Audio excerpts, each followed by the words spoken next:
Good evening, everyone, and welcome to a brand new episode of Terror Radio Podcast.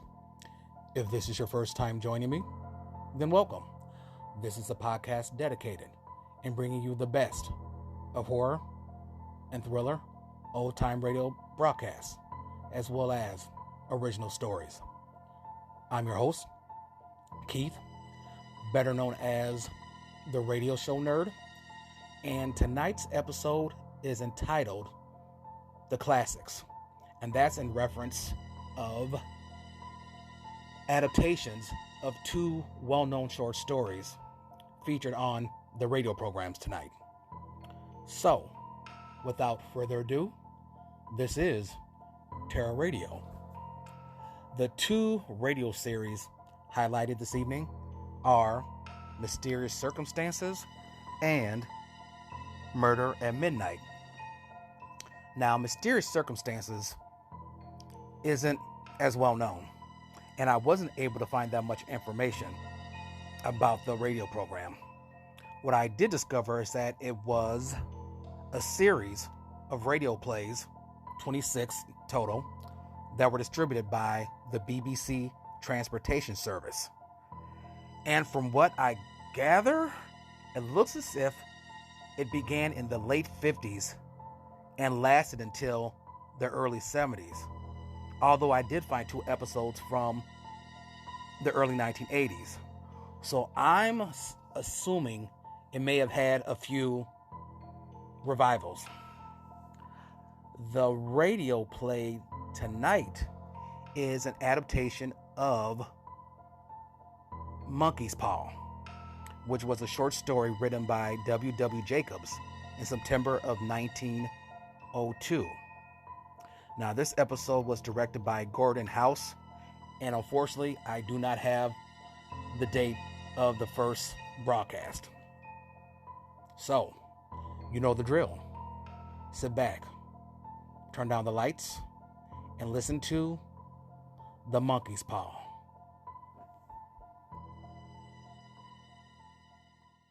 Mysterious Circumstances presents a classic tale of suspense by W.W. Jacobs, The Monkey's Paw.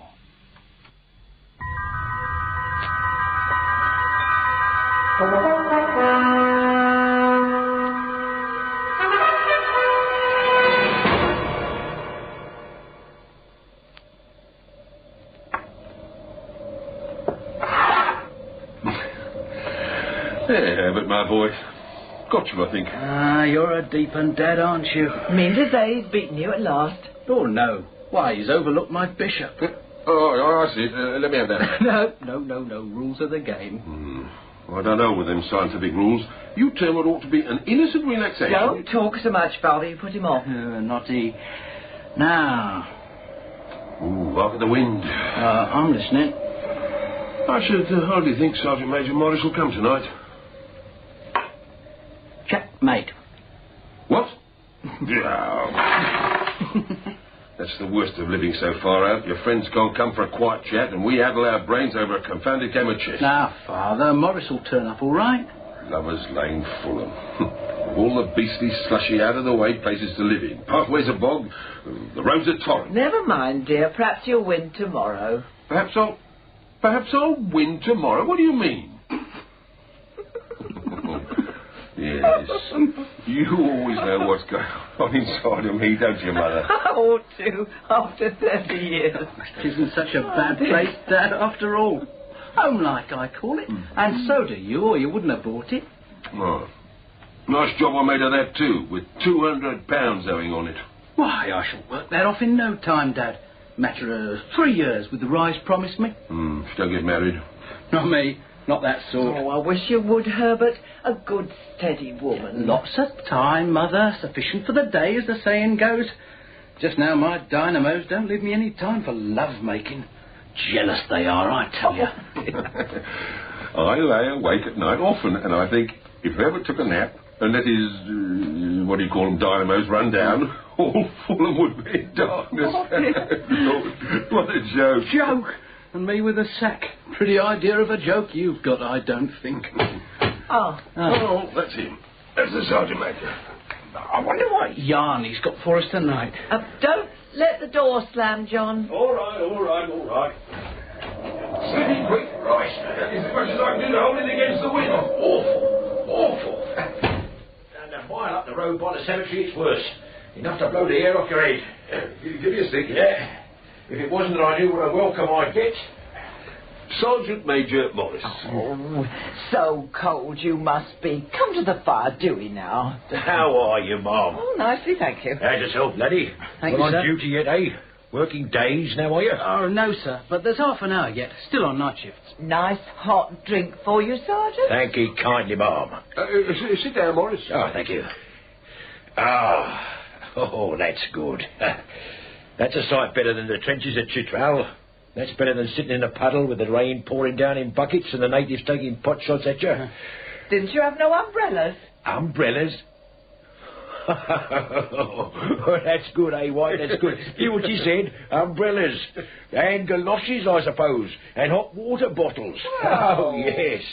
Well, no offence, Ma'am, but it's easy to see you was never a soldier. Mother spoke out of kindness, sir. Well, I know it, so no offence intended. No, Ma'am. Hardship. Hardship is the soldier's lot. Starvation, fever, and get yourself shot. That's a bit of me own. You don't look to have taken much harm. No, Ma'am, no. Tough. Thomas Morris is tough. And sober. There you are, Sergeant. Oh, what's this now? Put your nose in it and you'll see. Whiskey. Yes. And hot and sugar. And a slice of lemon. No. No, I said I'd never. Oh? Well, seeing the sort of night. Well, here's another 1,000 a year. Same to you and many of them. What, not drinking, Herbert? Oh, didn't go on to being sociable, but my work don't go with it. Oh. I've got to keep a cool head, a steady eye and a still hand, or the flywheel might gobble me up. Oh, don't, Herbert. No fear, Mother. Oh, you electricians. Sort of magicians you are. Light, says you, and light it is, and power, says you, and the trams go whizzing, and knowledge, says you, and words go humming to the ends of the world. That fair beats me. And I've seen a bit of me time, too. What, your Indian magic? All a fake, that. Fake, you call it. I tell you, I've seen it. Oh, come now, Sergeant. Such as what? Come now. I've seen a cove with no more clothes on than a babby, if you know what I mean. Huh? Take an empty basket, empty, mind. As empty as, what is this here, glass? Hand it over, Morris. I'll fill it up. Which was not my intentions, but used for illustration. I've seen the basket trick, and I've read how it was done. Why, I could do it myself with a bit of practice. Now ladle out something stronger. Stronger? Yeah. What do you say to an old fakir chucking a rope up in the air, mind you, and swarming up it, same as if it was hooked on, and vanishing, clean out of sight? I've seen that. You must think I'm stupid. You mean to say you doubt me word? No, he's only taking you off. You shouldn't, Herbert. Herbert was always one for a bit of fun. But it's true. Why, if I chose, I could tell you things.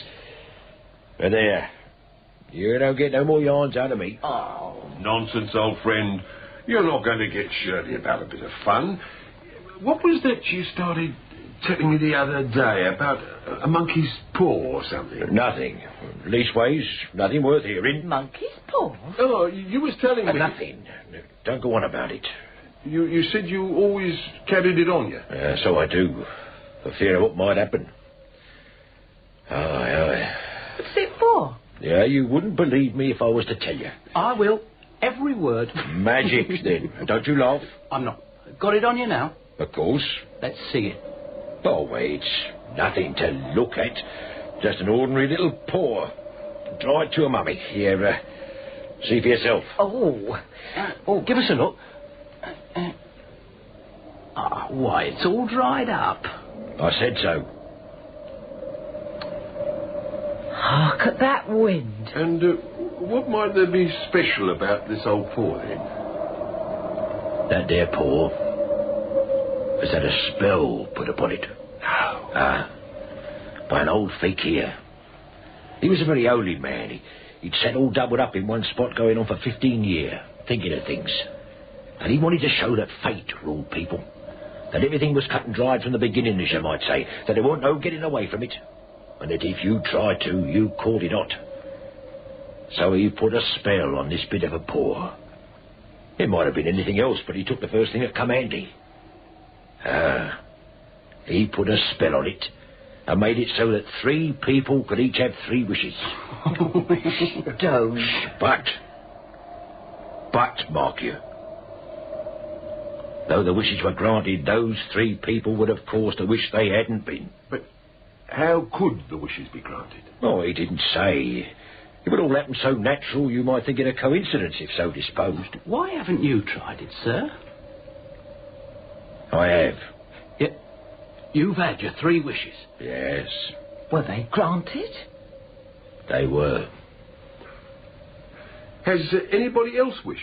Yes. The first owner had his 3 wishes. Yes, oh yes, he had his 3 wishes, all right. I don't know what his first 2 were, but the third was for death. That's how I got the paw.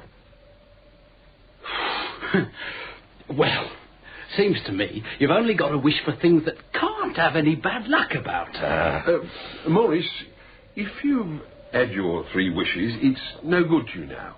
What do you keep it for? Oh, fancy, I suppose. I did have some idea of selling it, but I don't think I will. It's done enough mischief already. Besides, people won't buy. Some of them think it's a fairy tale. Some want to try it first and pay after. Well, if you could have another 3 wishes, would you? I don't know. I don't know. No, I'm damned if I would. I'd rather destroy it here and now. In the fire there. Hey, what are you doing? Throwing it on the fire. Let it burn. Oh. Let the infernal thing burn. Let it burn, Father. No. If you don't want it, I'll have it. There. It's only singed. My hands are clear of it. I threw it on the fire. If you keep it, don't blame me whatever happens. Here, pitch it back again. I'm going to keep it. What do you say, Herbert? I say keep it if you want to. Stuff and nonsense anyway. Stuff and nonsense. Yes. I wonder. I wish... Stop! Mind what you're doing. That's not the way. What is the way? Oh, don't have anything to do with it, John. That's what I say, Mom. But if I want to tell him, he might go wishing something he didn't mean to. You hold it in your right hand and wish aloud. But I warn you. I warn you. Sounds like the Arabian Nights. Don't you think you might wish me 4 pair of hands? Make cleaning the house a lot quicker. Right you are, Mother. I wish... Stop it! Stop it! If you must wish for something sensible. Look here, I can't stand this. It gets on my nerves. Where's my coat? Hey, I'm coming up your way to the works in a minute. Won't you wait? No, I'm all shook up. I don't want to be here when you wish. And wish you will as soon as my back's turned. I know. But I've warned you, mind. All right, Maurice, now. Don't you fret about us. Here. Now, take a little something for the poor. No, I won't. Yes, you will. Put it in the fire. I beg you. Put it in the fire. Good night, Sergeant Major. Good night.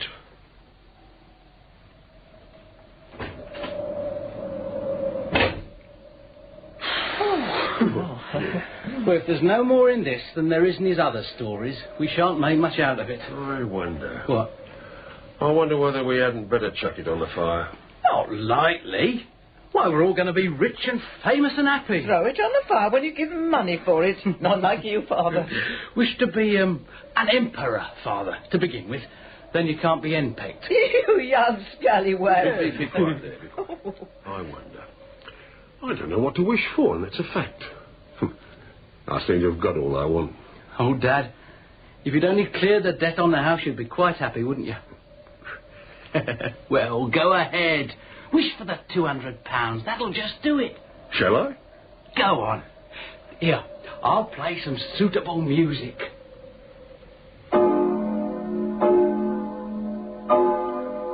I wish for £200. Oh, my God. What's the matter? It moved.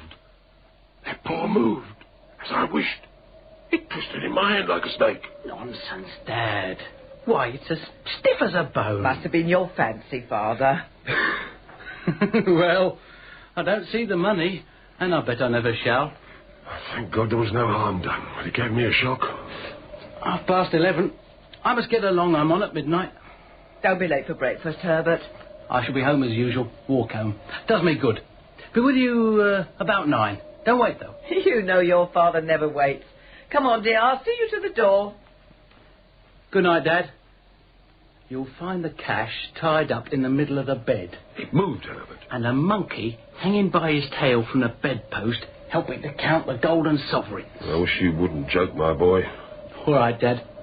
Good night. Come and get your coat on.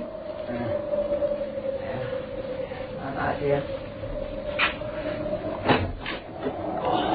Oh, what weather. Good night.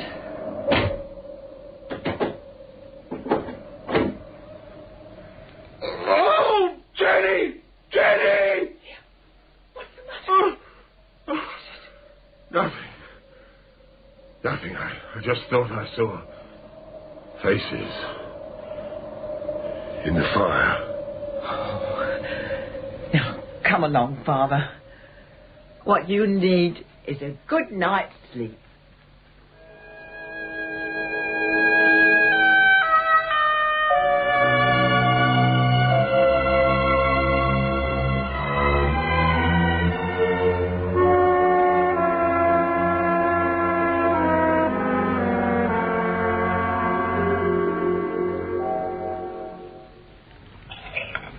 What a morning Herbert's got for walking home. What's o'clock? 9:15, I declare. He's off at 8. Well, it takes him half an hour to change and wash. He's just by the cemetery now. He'll be here in 10 minutes. Oh, look, there's that dirty monkey's paw by the butter dish. Silly thing. The idea of us listening to such nonsense. Aye, the sergeant major and his yarns. I suppose all old soldiers are alike. How could wishes be granted nowadays? Ah, been thinking about it all night, have you? All that rubbish about it's making you unhappy if your wish was granted. How could £200 hurt you, eh, Father? Might drop on my head in a lump. Oh, dear. I don't see it any other way, and I'd try to bear that. Now, mind you, Morris said it would all happen so naturally that you might take it for a coincidence, if so disposed. Well, it hasn't happened, that's all I know, and it isn't going to. And how you could sit there and talk about it. What's that? Postman, of course. He's bought a letter, John. What did you think he'd bring? Ton of coals? John, suppose Suppose it was £200. Eh? Here. Oh, don't talk nonsense. Well, why did you fetch it? But I'm going to.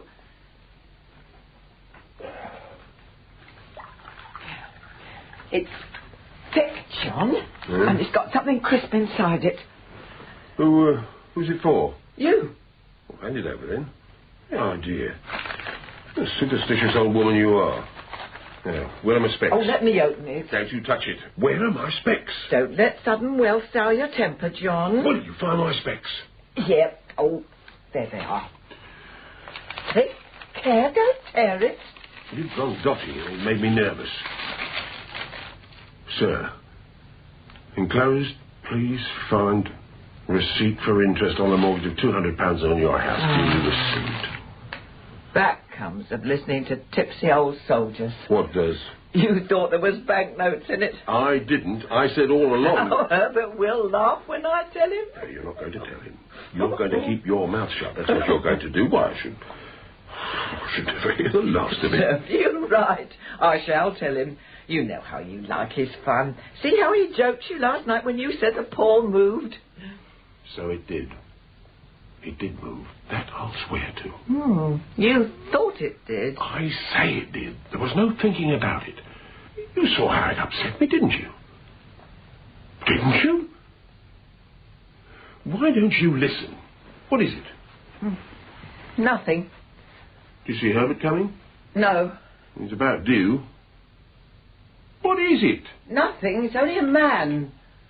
Looks like a gentleman. Leastways, he's in black and he's got a top hat on. Well, what about him? We stood at the garden gate as if he wanted to come in, but he couldn't seem to make his mind up. Oh, go on. You're full of fancies. He's going. No, he's coming back. Well, don't let him see you peeping. He's looking at the house. He's got his hand on the latch. No, he's turned away again. John, he looks like a sort of lawyer. Well, what of it? Oh, you'll only laugh again. But suppose he's coming about the 200. Now, you're not to mention it again. You're a foolish old woman. Now, come and eat your breakfast. Where is he now? He's gone down the road. He's turned back. He seems to have made up his mind. Here he comes. Oh, John and me, all untidy. Well, what's it matter? What's it matter? He's made a mistake. He's come to the wrong house. Is this Mr. White? Come in, sir. Please step in. You must overlook how being so untidy in the room all anyhow, and John in his garden coat. Oh, John. Morning. My name is Sampson. How do you do? Won't you please be seated? Thank you. No, I think not. I think not. My name is Sampson. I've come... Perhaps you was wishful to see Herbert. He'll be home in a minute. Here's his breakfast. Oh, no. I've come from the electrical works. Why, you might have come with him. No, I've come alone. Is anything the matter? I was asked Herbert. to call. Herbert, has anything happened? Is he hurt? Is he hurt? There, Mother. Now, don't you jump to conclusions. Let the gentleman speak. You've not brought bad news, I'm sure, sir. I'm sorry. Is he hurt? I'm afraid he is. Badly? Very badly. Oh, John! Oh. Is he... In pain? He is not in pain. Oh, thank God. Thank God for that. Go on, sir. He was telling his mates a story. Something that happened here last night. He was laughing and wasn't noticing, and the machinery caught him. Oh. The machinery caught him? Oh. Yes. And him the only child. It's hard, sir. Oh. Very hard. The company wished me to convey their sincere sympathy with you in your great loss. Great loss. I was to say the company disclaim all responsibility, but in consideration of your son's services, they wish to present you with a certain sum as compensation. How great loss. How great. How much? £200.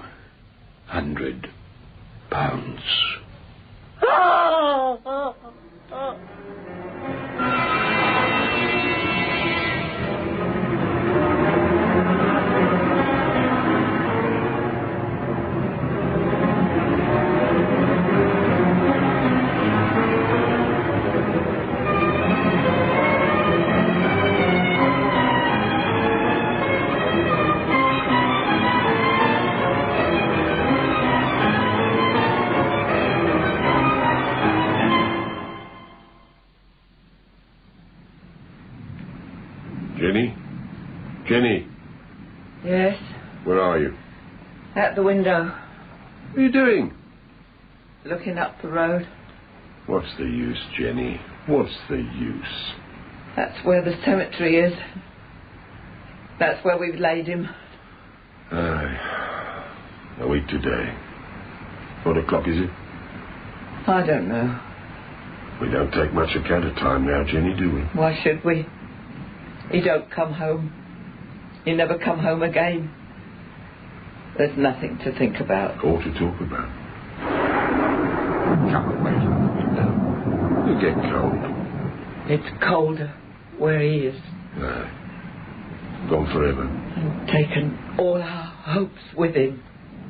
And all our wishes. Aye.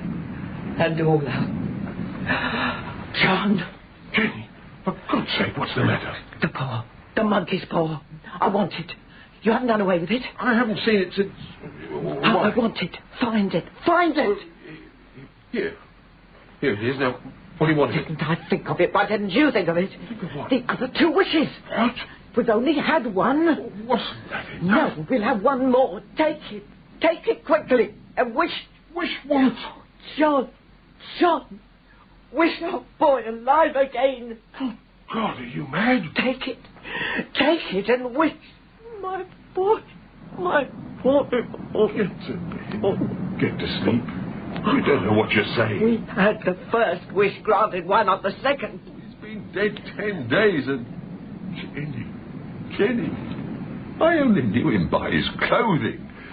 If you wasn't allowed to see him then, how could you bear to see him now? I don't care. Bring it back. I daren't touch that. Here, take it. Wish.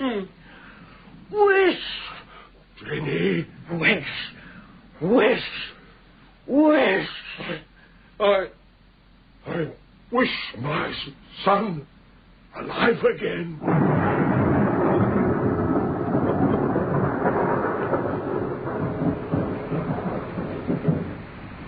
Nothing. Thank God. Thank God. Nothing at all. Along the whole length of the road, not a living thing. And nothing left in our lives, John.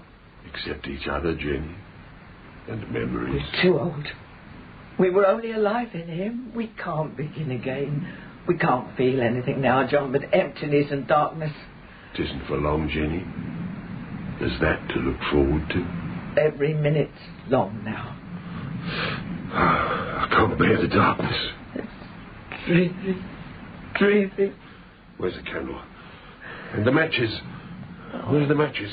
We mustn't sit in the dark. It isn't wholesome. Don't take on so, Mother. I'm a mother no longer. There now. Go on up to bed. Go on. I'm a-coming. Whether I'm here or in bed or wherever I am, I'm with my boy. I'm with... What's that? A rat. The house is full of them. Now stop. What are you going to do? It's my boy. It's Herbert. I forgot the cemetery was a mile away. What are you holding me for? I must open the door. For God's Let sake. me go. Don't open the door. Let me go. Think what you might see. You think I fear the child I bore? Let me go. I'm coming, Herbert. I'm coming. Don't he do it. Don't he do it. You didn't see him, Mother, like I did. I'm coming, Herbert. I'm coming. Where's the monkey's paw? John, the top bone's stuck. I can't move it. Come and help, quick. There's a wish left. Hear him, John. Your child's knocking. Where is it? Where did it fall? Help. Will you keep your child from his hole? Where did it fall? I can't find it. I can't find The it. boy. Wait. I'm opening the door. God forbid. The paw. Herbert. I wish him dead. I wish my son dead.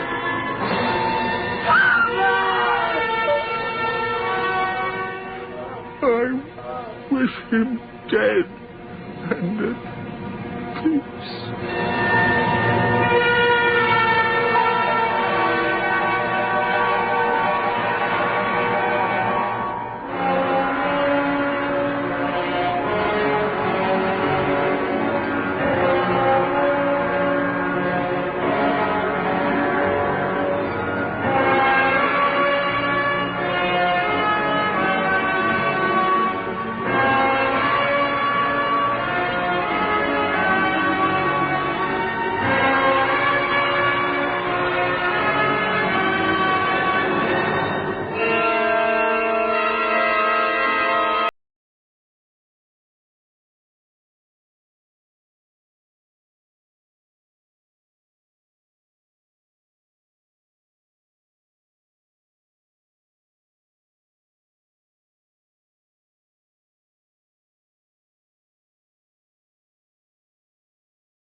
The Monkey's Paw by W. Jacobs, adapted by Lewis Parker, featured Jack Watson as Mr. White, Joan Matheson as Mrs. White, Richard Darrington as Herbert, John Hollis as the Sergeant, and Robert Trotter as Samson. The play, recorded in 1978, was directed by Gordon House. Love it. And I hope to bring you more episodes from this particular series. The next radio show is Murder at Midnight. And this was a syndicated series produced in New York that started on September 16th, 1946, and ended on August 11th, 1947. It was directed by Anton M. Leader and was hosted by Raymond Morgan. The radio play tonight is entitled Ace of Death. And this was an adaptation of the very famous short story, The Suicide Club, written by Robert Louis Stevenson in 1878 and was first published in the London Magazine. Now, this adaptation was written by Max Ehrlich, and it was first broadcasted on January 6, 1947. So you know the drill. Sit back, turn down the lights, and listen to Ace of Death.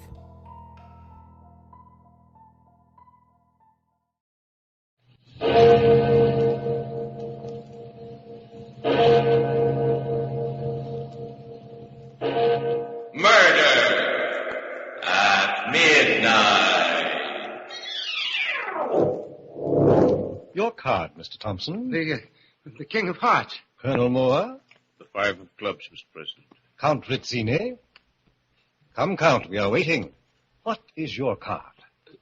Lasso di spada. I beg your pardon? The Ace of Death.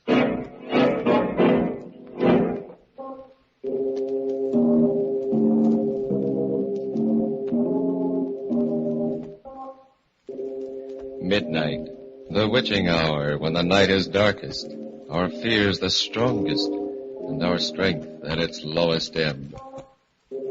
Midnight, when the graves gape open and death strikes. How? You'll learn the answer in just a minute in The Ace of Death.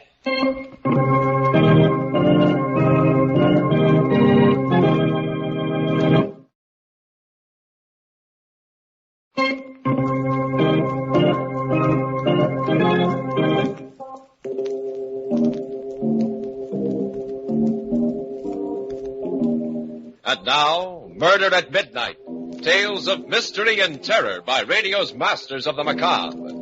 Our story, based on Robert Louis Stevenson's immortal Suicide Club, is by Max Ehrlich. Its title, The Ace of Death.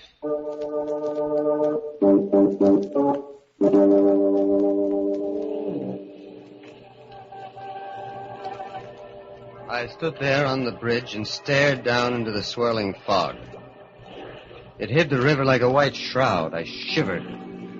It'd be cold down there, freezing cold. I would go down, down, deep into the black, watery depths, my ears bursting and my lungs fighting for breath. And then, finally, there would be silence. Silence. And eternal peace. Somewhere a clock began to chime 11. The last hour of a man's life. My life. I, John Evans, ill and broke without family or friends, sick and weary of the constant struggle among earthbound mortals, looked forward to my new future. Death. I put one foot over the bridge rail. My heart pounded. My head throbbed.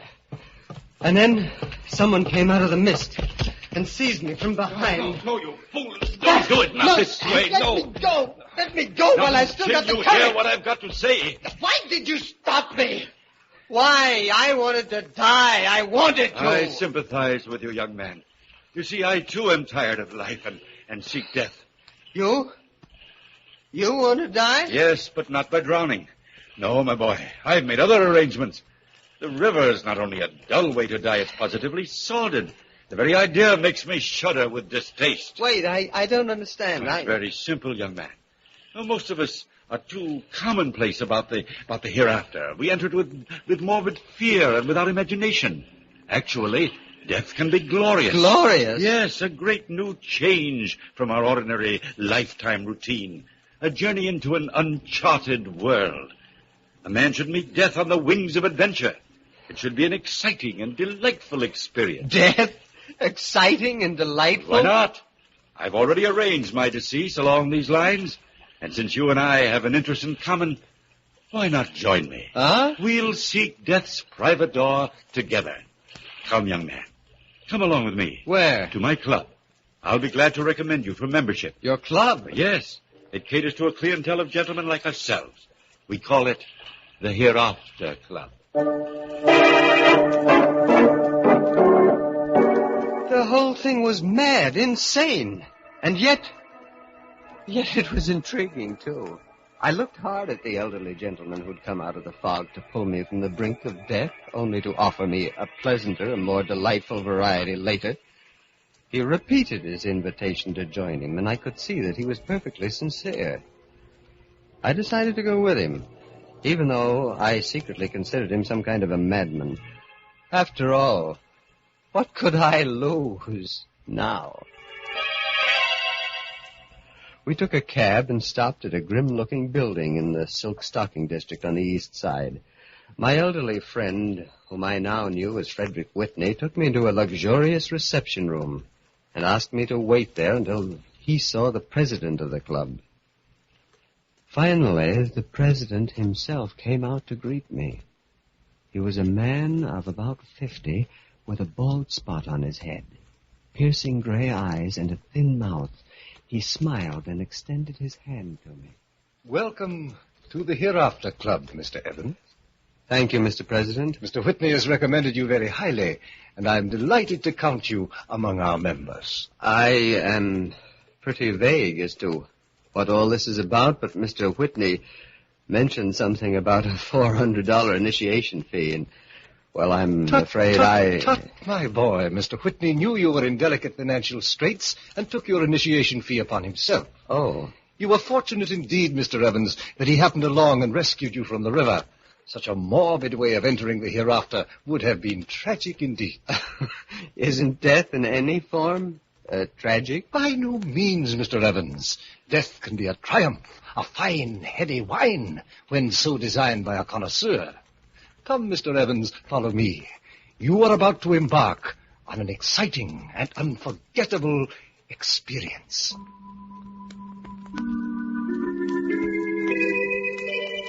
Like a man in a dream, I followed the president into a large room. There was a green baize table in the center of it, and several men in evening dress lounged around the room, drinking champagne. They seemed nervous and distraught.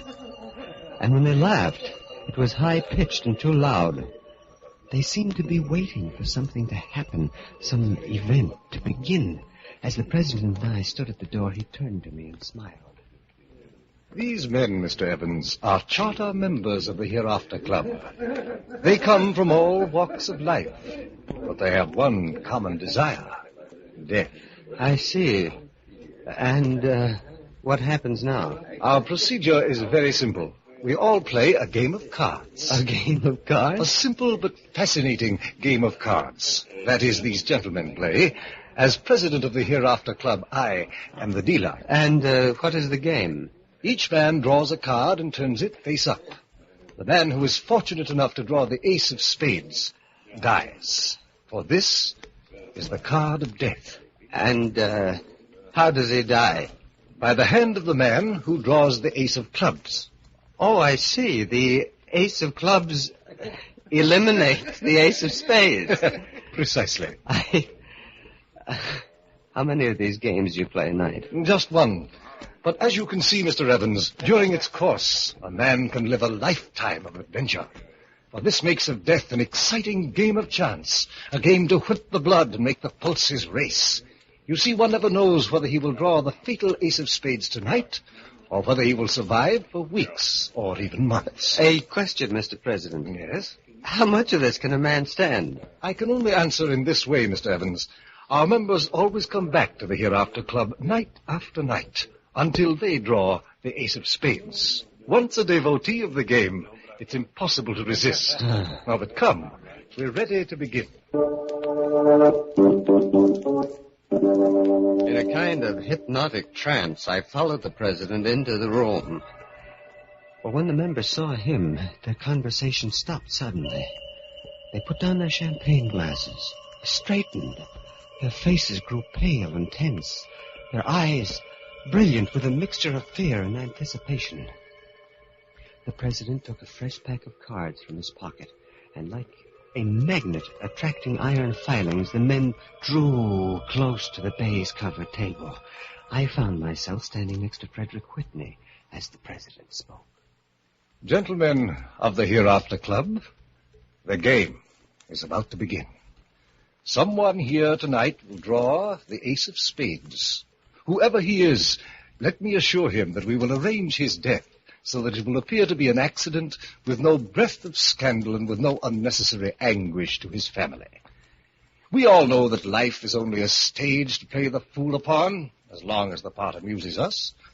Now we are wearied of our daily performance and have chosen a civilized and exciting way to quit that stage. Gentlemen, the deal.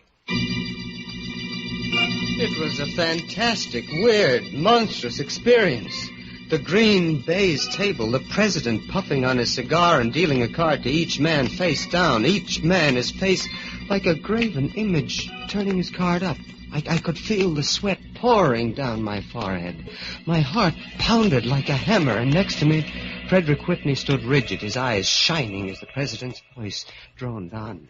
Mr. Thompson, your card. They're here. The three of diamonds. Colonel Moore. The 6 of hearts.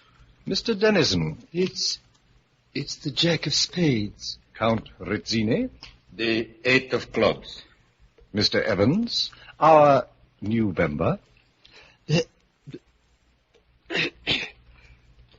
queen of hearts. Mr. Whitney. Mr. Whitney, what is your card? The ace of clubs. Well, Mr. Whitney, congratulations. You shall be the official agent for tonight. Now let us see whom you will guide into the hereafter. Frederick Whitney left the game and went directly into the president's private office. There was only one card to be drawn now, the ace of death. The tension was almost unbearable. I felt like running away from that table, screaming at the top of my voice, but I didn't.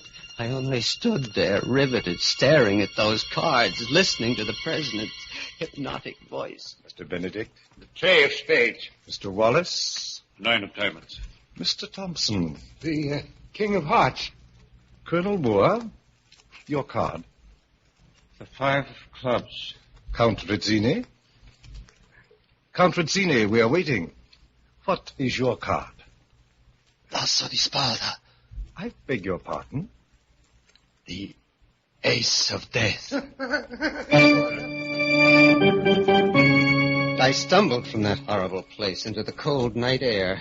I went directly to my room, shaken to the core at what I had seen. In the cold, gray light of the morning, it took on the aspect of a bad dream, a macabre nightmare. I resolved to shrug it off, forget the whole thing. But when I bought a newspaper, the headline struck me like the blow of a hammer.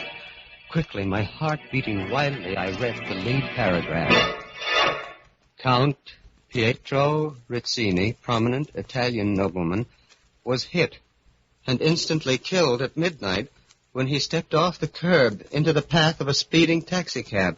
The Count, who had recently lost his fortune, was with a friend, Mr. Frederick Whitney, when the unfortunate accident occurred. And so, in the darkness of the night, a man who has played a grim game and lost goes to his death as the clock strikes 12 for murder at midnight.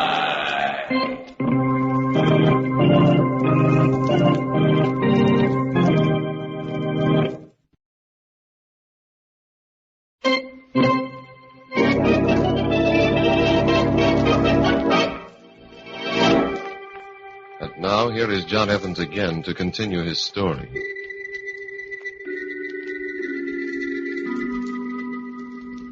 Yes, the Hereafter Club was really a murder club.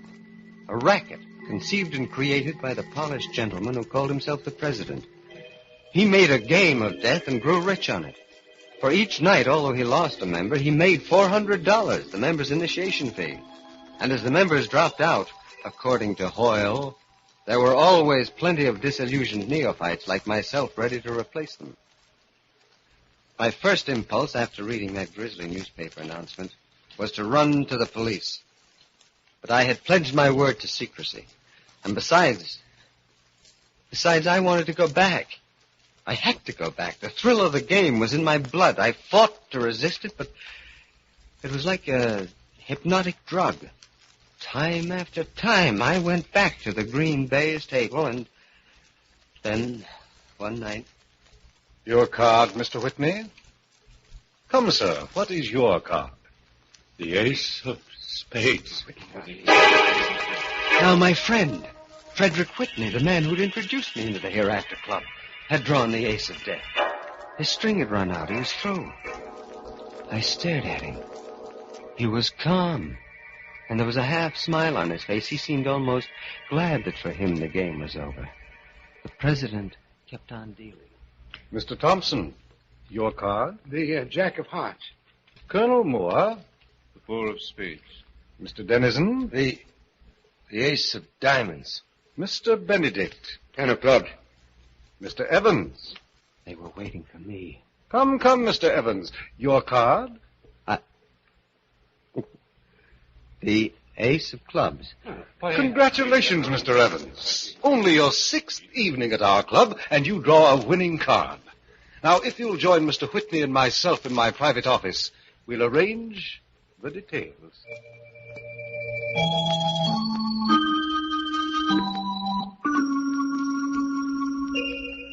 The instructions were simple.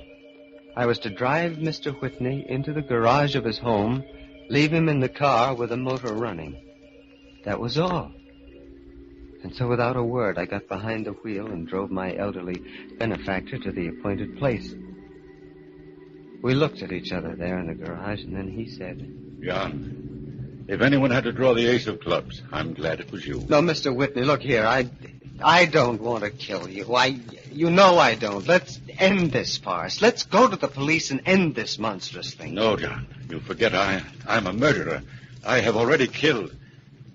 I'd rather die by carbon monoxide gas in this comparatively painless way than in the electric chair. But the police will never know that you were responsible for Rizzini's death. If we expose the Hereafter Club, the president would be sure to tell him. There must be a way somehow. No, my boy. I have chosen death. My time has come. In a way, I'm glad. Everything is resolved. There is no more waiting for the fatal card. It's over now. Go, my boy. Leave the garage. Slam the door. No, Mr. Whitney. For God's sake, turn off the motor before... Go, John, before it's too late. Hurry. Don't worry about me. I have sought death for weeks. Now I welcome it. Meet it gladly. I staggered to the garage door, went out, and slammed it shut. I heard the motor still going. 5 minutes. 10 minutes. I knew that it was the end now for Frederick Whitney. I looked at my luminescent watch. It was just midnight.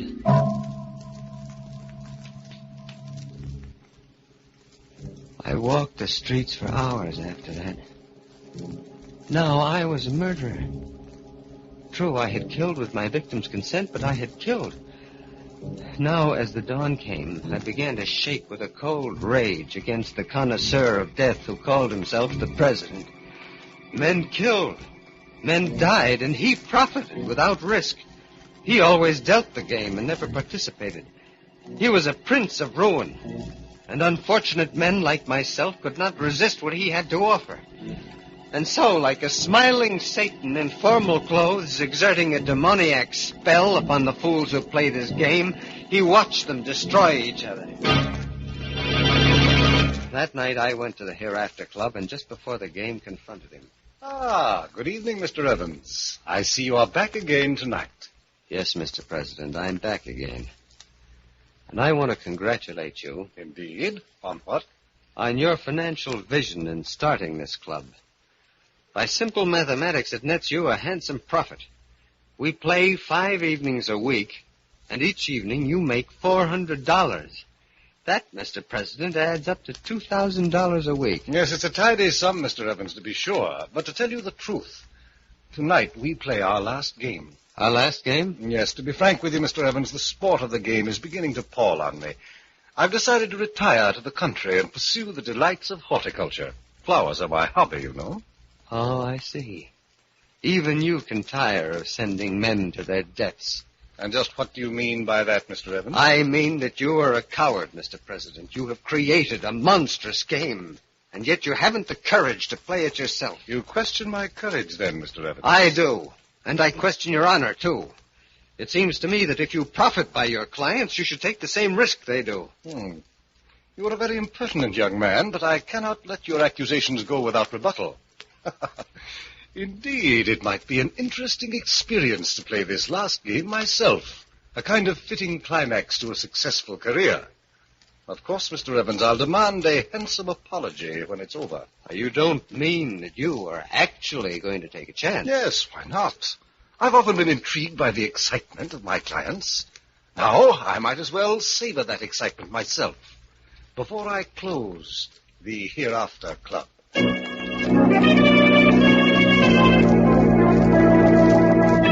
The news that the president was going to play created a sensation among the members.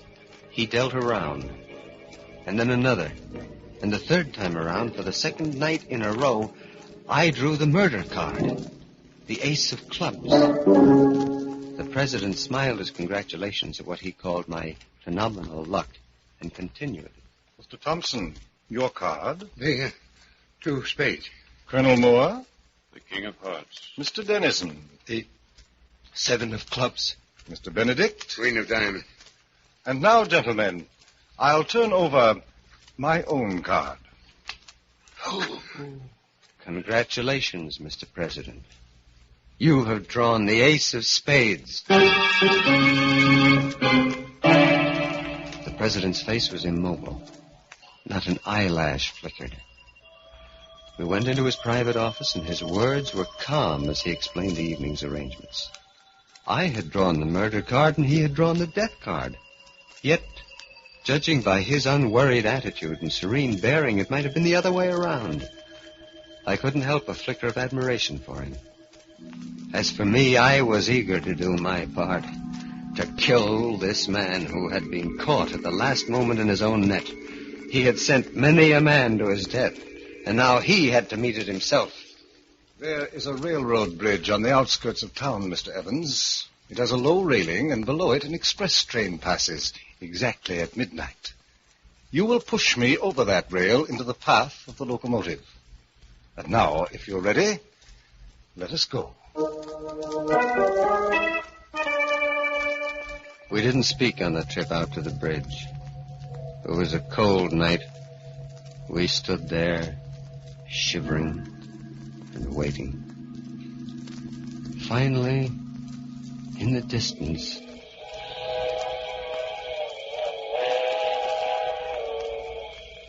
that was it. The midnight train. I could see its bright headlight flickering as it approached. Then the president spoke. Mr. Evans, of course we are not going through with this. Of course we are, Mr. President. Look here, my dear boy. As you know, the Hereafter Club is disbanded. Unlike my clients, I have no desire to die. There's no point in doing so. Well, you are going to die, Mr. President, just as you have sent others. I'll see to it myself. Be reasonable, Mr. Evans. I have everything to live for. And so can you have. Now then, I'm a very wealthy man, and I'm quite sure you could use, say, $10,000. Get close to that rail, Mr. President. I suggest you listen to reason, Mr. Evans. The others died without a whimper. You sent them into the hereafter, and now you're going yourself, as you deserve. You're a very stubborn young man, Mr. Evans. No, drop that gun. Don't. Try to kill me, will you? Well, you got me in the arm, that's all, and now you're going over that trail. Don't! I'll give you anything! Over you go!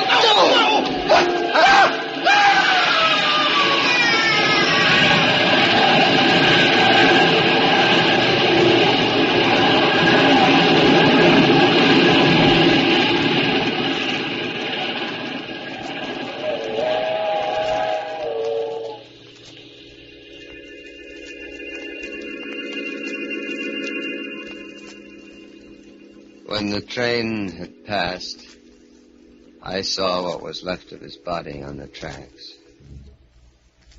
Slowly, with dragging footsteps, I walked down the street toward the twin green lights of the police station. Now, like the others, I'm ready for the end. The doors of the police station open and close on the man who trumped the ace of death. The man who now seeks his own dark destiny as the clocks strike 12 for murder at midnight.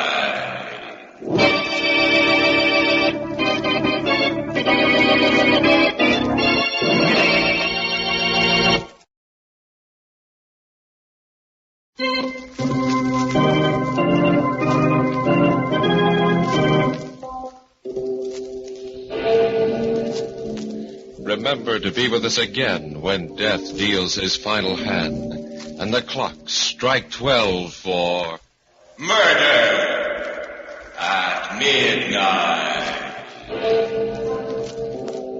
The part of John Evans was played by Carl Swenson. The president of the Hereafter Club was John Griggs. With music by Bert Berman, Murder at Midnight was directed by Anton M. Leader.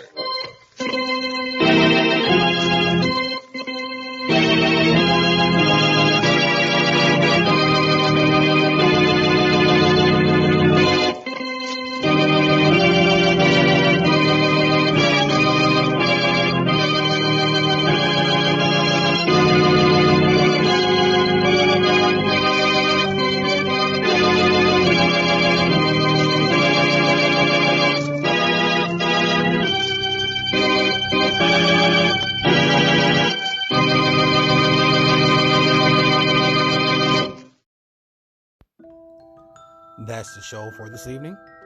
I want to thank you all for listening. And remember, you can find me on Facebook at facebook.com/terror1970, or you can look me up on Instagram at Radio Show Nerd, or on Twitter at Radio Show Nerd 1. Or if you want to drop me a line just to say hello, a suggestion, a request, hey, maybe even a critique, feel free to email me at radioshownerd@gmail.com. And I do have a new YouTube channel, Terror Radio Podcast. So please check it out. Like the videos, highly appreciated. Again, this is your host, Keith, aka The Radio Show Nerd, signing off.